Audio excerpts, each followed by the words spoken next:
Hello friends, எல்லாருக்கும் வணக்கம். இந்த வீடியோவில் நம்ம என்ன பார்க்குறோம்னா, தமிழக அரசு ஊழியர்களுக்கான அகவிலைப்படி உயர்வு குறித்து முக்கிய தகவல்.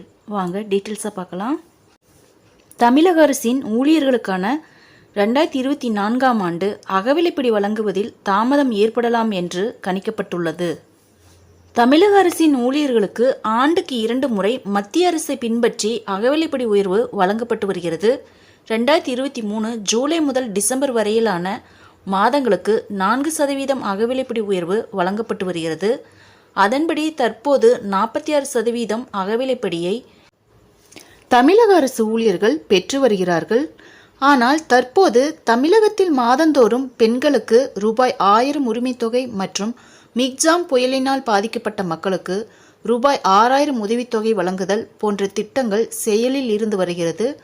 இதன் காரணமாக அரசுக்கு கூடுதல் நிதி சுமை ஏற்படும் நிலை உள்ளதால் அரசு ஊழியர்களுக்கான அகவிலைப்படி உயர்வு வழங்குவதில் காலதாமதம் ஆகலாம் என்று எதிர்பார்க்கப்படுகிறது. ஃப்ரெண்ட்ஸ், இந்த தகவல் உங்களுக்கு யூஸ்ஃபுல்லாக இருந்தால் என்னோட சேனலை சப்ஸ்கிரைப் பண்ணுங்கள், லைக் பண்ணுங்கள், மற்ற நண்பர்களுக்கும் இந்த வீடியோவை ஷேர் பண்ணுங்கள். தேங்க்ஸ் ஃபார் வாட்சிங்.